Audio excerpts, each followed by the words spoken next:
les grands dirigeants de Whisky et compagnie ont décidé plutôt de vous offrir en grande première le Royal Rumble du whisky, mettant en vedette non pas 2, mais 3 whiskies de la distillerie Ardbeg, le Anno, le Uigeadail et le Corry Vreckan.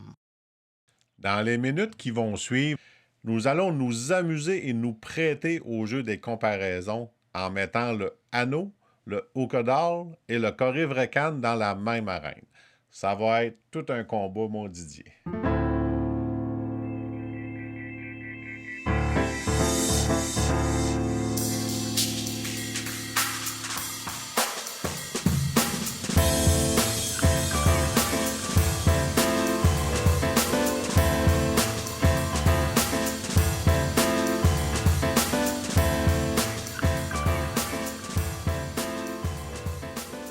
Alors, Camille, on est rendu au moment de la grande bataille royale entre ces 3 whiskies d'Ardbeg.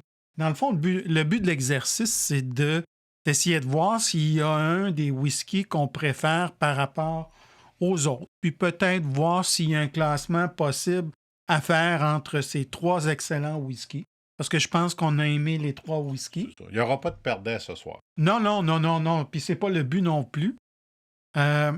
Ce que je te propose de faire, c'est que peut-être de refaire rapidement une analyse olfactive pour voir s'il y a un des whiskies qui se démarque des autres.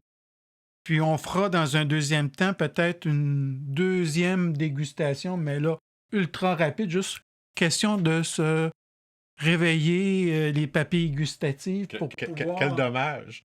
Non, c'est ça. Je vois que t'es pris d'une grande tristesse, mais on va le faire pareil. Un verre pleureur. Je vais t'accompagner dans cette démarche-là. Alors, on y va. On va commencer. Moi, je vais prendre le Anno qu'on a dégusté à l'émission précédente.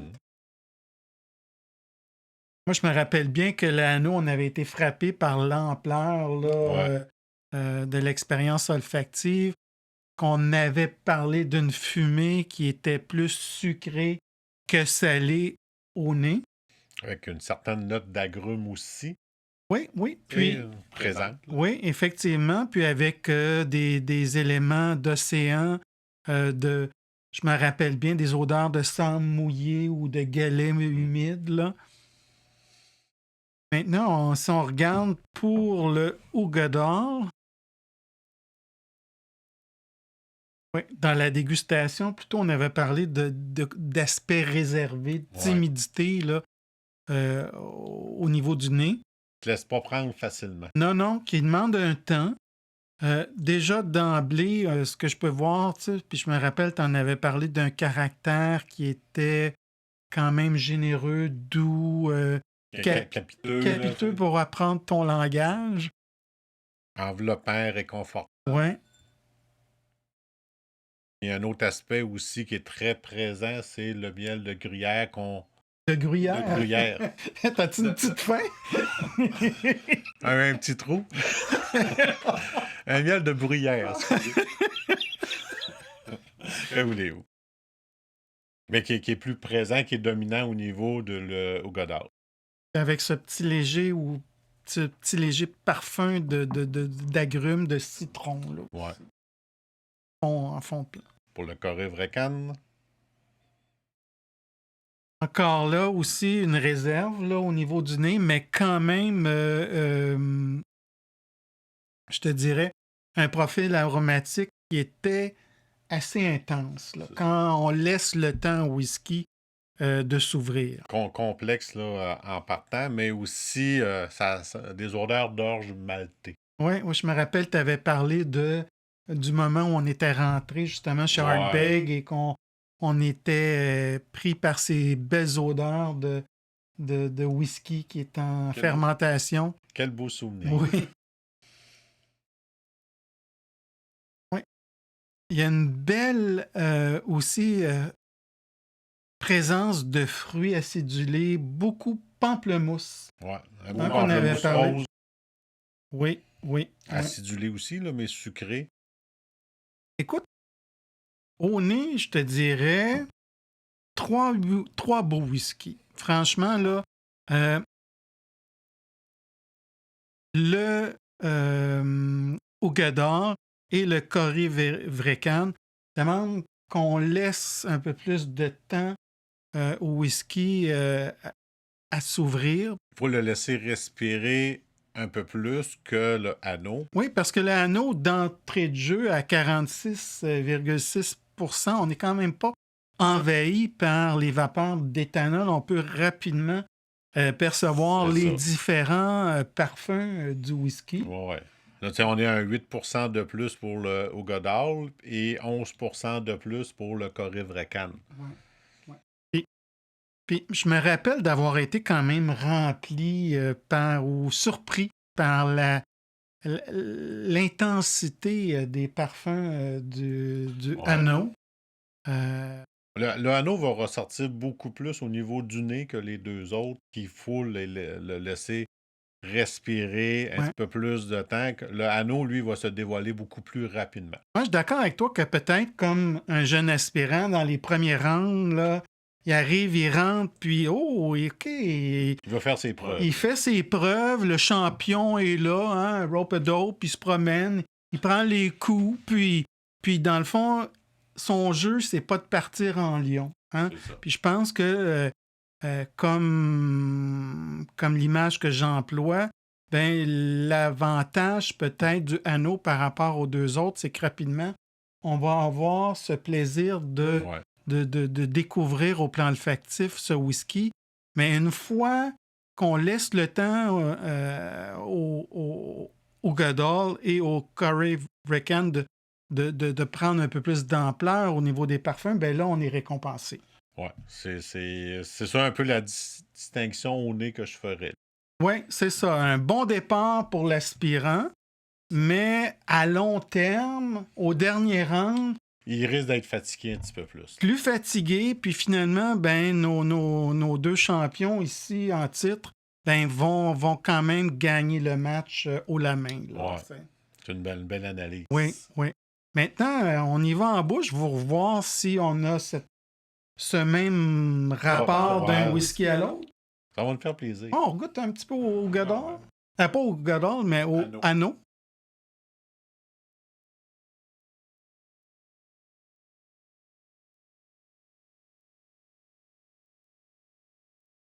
Quand même, hein? Pour un jeune aspirant, Il est goûteux. oui, une fumée intense au départ. Ouais. C'est beaucoup plus présente que le sucre qu'on avait au nez. Ouais, ouais. Et, c'est ça. Comment que je pourrais dire? C'est vraiment un whisky d'Ayla. Là. Tu vas goûter beaucoup que Ayla a à offrir au niveau de ses whiskies. Oui, puis je trouve que la différence est comme marquée en bouche au départ, c'est ouf, la fumée. Puis là, graduellement, ben, l'aspect maritime du whisky, ben, s'affirme, prend la place pour avoir comme à partir à mi-parcours, justement, cet élément marin qui prend beaucoup de place en bouche. Il sort son jus de jambe un petit peu. Oui, c'est ça. Il montre de ce qu'il est capable quand même pour un jeune whisky. Je dis un jeune whisky, pas en lien avec la mention d'âge, mais en termes de prix. Ouais. Hein? C'est une belle analogie. Oui, oui, oui. Mais c'est quand même, hein, puis je me rappelle que tu as parlé d'un train des saveurs. C'est un whisky, même à bas prix, qui offre beaucoup. C'est ça. En bouche. Une saveur après l'autre, comme un train, chaque wagon a sa saveur. Et le anneau, c'est un peu ça auquel j'avais fait référence aussi. Pour dire que c'est comme un train qui passe, mais chaque wagon laisse sa saveur. Ouais, puis je me rappelle ce qui m'avait beaucoup frappé dans le anneau, c'est autant au nez, on avait une fumée qui était sucrée, autant en bouche, c'est une fumée qui est salée. Saline. Et moi, ça me donne beaucoup de plaisir, ce jeu des contrastes-là. C'est ça. C'est ça qui est la particularité du anneau, c'est que le nez et la bouche, c'est très différent. Il y a des points ressemblants, mais c'est quand même très différent au niveau du nez et de la bouche. Oui. Puis, On goûte franchement l'influence aussi des fûts de Xérès. Je trouve que cet élément de douceur est quand même très présent dans le Hainaut. Goodall? Au Goodall, mon cher?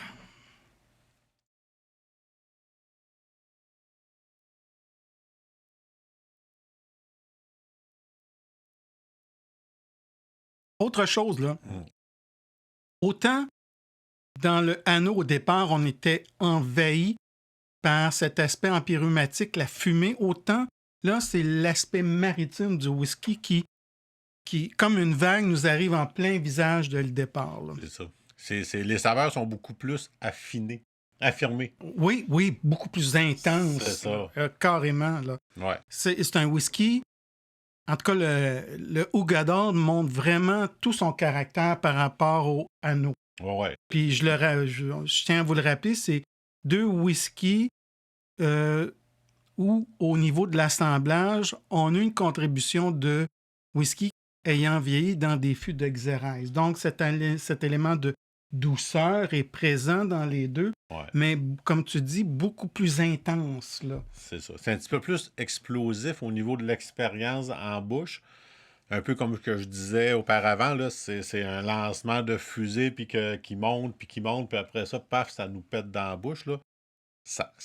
Avec le Hougadal, c'est ça qui va ressortir le plus. Oui, puis ce qui ressort aussi, qui me permet, c'est l'élément de texture. Au niveau en bouche, je trouve que c'est un whisky qui me paraît beaucoup plus dense, plus huileux en bouche. Ouais, c'est ça. Que le Hainaut. Ça vient un peu capitonner tout le palais, la langue. Là. Oui, je très trouve. enveloppant. Exactement. Je vois vraiment là, la plus-value, si on veut, en passant du Hainaut à l'Hougador, en termes de générosité, d'ampleur, de richesse au niveau de ce whisky. Comme tu dis, plus enveloppant. Ouais. Oui, effectivement. Très d'accord avec toi. Là, test ultime maintenant avec le Corrie Vrecan, qui, rappelons-le, est le plus dispendieux de ces 3 whiskies.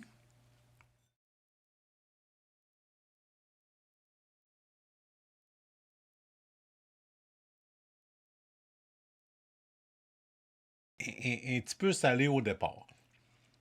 Hein, on remarque le côté salin là, qui est très présent au départ. Oui. Puis, effectivement. Puis, moi, ce qui me frappe beaucoup, là, c'est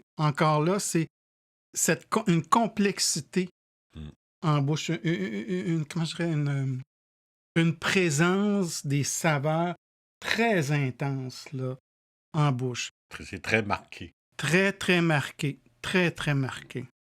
Et faire encore mon analogie avec le train, c'est un TGV de saveurs, un en arrière de l'autre, puis ça rentre au poste. Oui, effectivement. Puis, peut-être par rapport à l'Hougador, je trouve que c'est un whisky qui montre une belle fraîcheur. Je le trouve facile à boire, léger, presque effervescent. Là. Très frais en bouche. Oui. Tu sais, ça pétille au niveau de la langue. Là. Pour moi, là, c'est comme avoir de l'eau gazeuse là, ou de l'eau gazéifiée en bouche. Là. Ça pétille en bouche. Là. Oui, puis avec cette saveur de pamplemousse doux. Là, autant il y a cet élément de chaleur qu'on retrouve dans le Hougador, autant il y a cet élément de fraîcheur. Tu sais, c'est le contraste entre le Hougador et le Corrie Vrecan. Puis un 57% d'alcool. Là. Oui. Écoute, je dirais que c'est difficile de les classer en rang du meilleur au moins bon, ou si on voulait les mettre sur un podium, de dire, OK, lui est en dernière place, lui est en première place. Moi, personnellement, je sais pas toi comment tu trouves cette expérience de comparaison, mais pour moi, c'est 3 bons whisky. Ouais. Au départ, là, Indéniablement. oui, c'est trois whiskies différents avec des gammes de prix très différents. Ouais. Chacun, je trouve que chacun apporte des éléments au plan aromatique, au plan gustatif qui disent ah, ce soir, j'ai le goût d'un anneau. Ah, ce soir, je vais me gâter, je vais y aller du côté du Haut-Gador. Ah, là, c'est une occasion spéciale, je vais y aller avec un Corrievrecan. Je trouve que c'est 3 whiskies très et même plus que respectables. Ça dépend du feeling du moment où est-ce que tu as le goût de boire un whisky. Et qu'est-ce que tu recherches dans ta dégustation que tu vas avoir au niveau du whisky que tu as choisi. Tu sais, le anneau, tu sais, au nez, très présent, c'est facile. Les deux autres, c'est plus subtil, faut laisser le temps, puis il faut chercher un petit peu plus, là. En même temps, ça fait partie du plaisir parce que, tu sais, un whisky à 180 quelques dollars, 190, ça, 237, 238, ouais, c'est comme, 120, 120. ben, tu veux prendre le temps aussi. Là. C'est ça. Mais pour plusieurs amateurs, ça va dépendre comment que je file ce soir. Qu'est-ce que j'ai le goût de boire? Tu sais, c'est plus ça au niveau. C'est comme tu disais, c'est dur de dire, OK, lequel qui arrive en premier. Tu sais, c'est tous des bons premiers.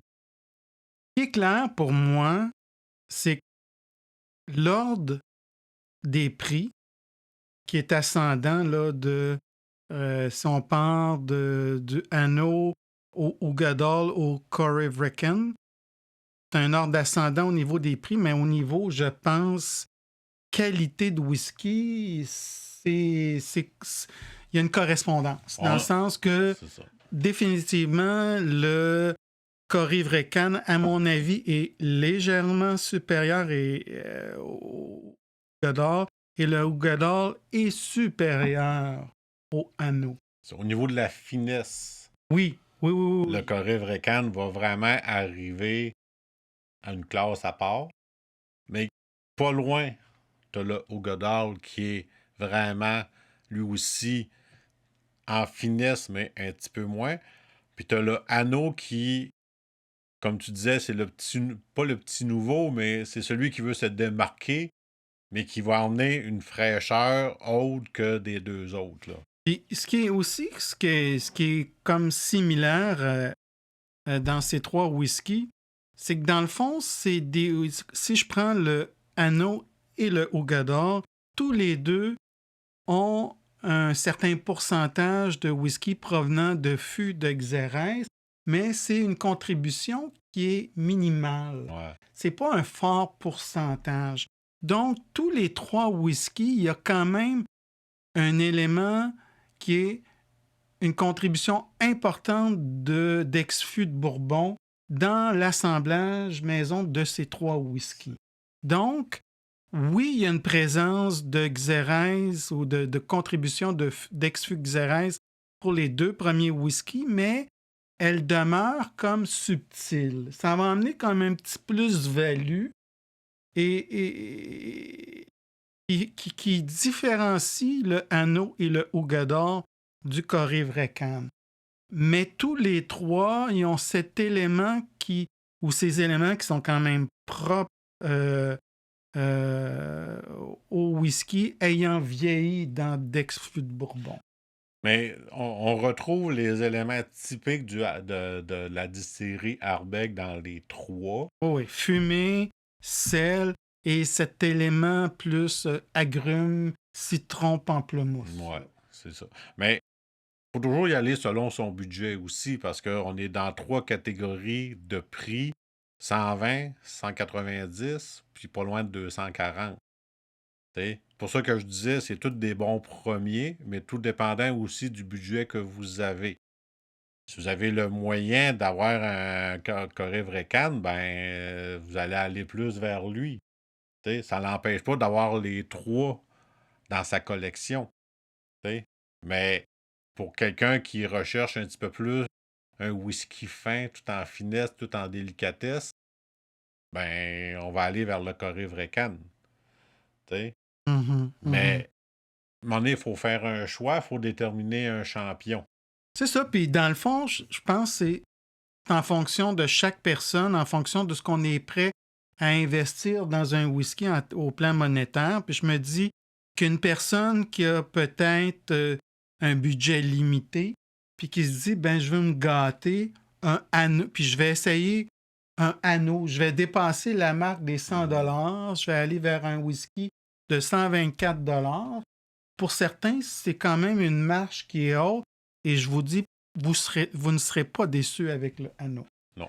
La même chose, si moi je suis habitué, quand je me gâte, à me payer des whiskies entre 100 et 150 $, puis je dis, ben j'y vais avec une petite coche au-dessus, je m'approche du 200 avec le Ougador, et je pense le 200, je m'en vais à 238. 238 parce que c'est le temps des fêtes.